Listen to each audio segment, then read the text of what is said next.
we are in that week where we learn modifiers. So in addition to doing some modification, I want to show you how to connect some geometry. It actually came up in conversation. Somebody in one of the sessions wanted to connect some parts for their jet. Now, this is a PowerPoint. I've taken out the start of it. We're going to kind of cut things up a little bit differently for 2020. We can have parts that are connected or linked. It could be for an assembly of bones, or it could be something more rigid. We're going to practice something a little bit more rigid. And I want to just recognize that everybody's kind of working at their own pace here. If you see somebody else's work looks great, or you think it doesn't look as good as yours, it's all relative. So let's just, everyone do your personal best, and that's all I can ask for. We have done some polygon editing. We did some by adding, the FFD to the ball. We did it by doing some bends, twists, and modifiers that way. Now, actual polygon editing, we started playing around with when we did our boxes and turned them into jets. We're going to take that a little bit further and also connect some different parts here. Again, quick review on extrude, and now something new. There's something called clipping, and clipping means to cut away. And so there might be a time when in a polygon editing that you want to actually clip away or take away. So just want to lay out some vocabulary words there. So these instructions you can actually vary from, but this is a flow that will work for you. You can use the sizes and number of segments, and we're going to start out with a box, not surprisingly. You'll notice it's segmented so that looks like there's two pieces stacked, but it's one piece with two segments for height. So these sizes might work even better. If you just look at the numbers, they're nice and round, okay? They're just available for you. So we're going to do something similar where we added an edit poly modifier, but this is something different. It's a right click, and you do convert to editable poly. Once you've done so, you'll have that same stack, and we're going to grab actually the vertices rather than the polygons, and we're going to push those in using the move tool on front and back, which is going to give us kind of the bottom of the tank in general.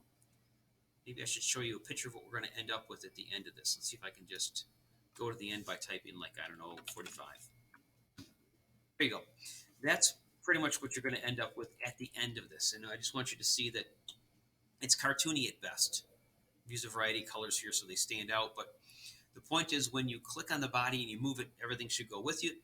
If you rotate the top cylinder, the barrel should go with it as well. I know this is silly because there's a gun sight, quote unquote, on top of the tank. That's okay. All right. So let's see if I missed by coming back a little bit. So what you're going to do in this point, this is the base, and you're kind of bringing the sides in. So this is reminding you to work in an orthographic viewport. Then we're going to create a cylinder. The cylinder that we're going to create is going to become the turret. Again, you can use the same measurements. Just look at it proportionately. Set a cylinder in place. And now we were going to similarly convert the cylinder to an editable. Right click, convert to editable poly. Now you're going to bevel it to create a raised opening, and then bevel down to create a hole. So there's going to be two operations on it. So it's really a few steps, and you can walk through this PowerPoint, and it'll walk you through the whole process of making it so there's a hole in the middle, kind of like where a person could be hiding. Maybe we're not gonna model the interior of this. Now we're going to do the barrel, which is basically where you would shoot out of.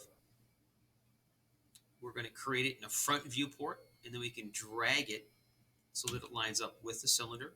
Check our work from a few angles. Then we're going to actually, again, convert this to an editable poly. Before we do so, let me go back a step and just make sure that I've highlighted that when you created that cylinder that you have height segments on it, as well as 18 sides as a minimum. If you do less than that, it's going to be really not smooth looking. And the reason that's important is once you convert something to an editable poly, you can no longer dig down to the lower levels and update the properties on the base geometry. All right, so at this point, we've got good start on a tank. But what we're going to do is kind of add some details to it. You're going to practice moving. You're going to move a polygon up. You can actually bevel it, add some details so it looks more tankish, even though it's still cartoony. And then you're going to actually create some wheels and axles and do some instances of those. So if you make copies of them, they'll actually end up being something you can work with. So step by steps, we'll walk you through, highlighting where to use the align option at the top. We haven't done that yet before this exercise. And then you're going to actually drag, shift drag to make copies. And when you do that, you'll have a total of 4 sets of them. And now this is the part that's really cool, is you're going to start to link things. So here's the buttons up near the top where you can do select and link. And you're going to link, this tells you the order, turret to the body. And then everything actually goes to the body except for the barrel. The barrel goes to the 3 o'clock p.m. 71 degrees Fahrenheit. The barrel goes to the turret. Everything else goes to the body. All right. There's how you test it. You open the scene, you grab the body, it's got to be named.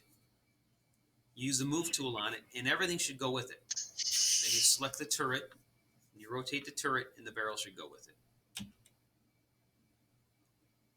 So, yeah, I would like you to put multiple tanks into a scene. I wonder if that YouTube is valid or not. Take a look and see. There we go. So I normally have students work with each other and test them. It's going to be a little different this year because of remoting.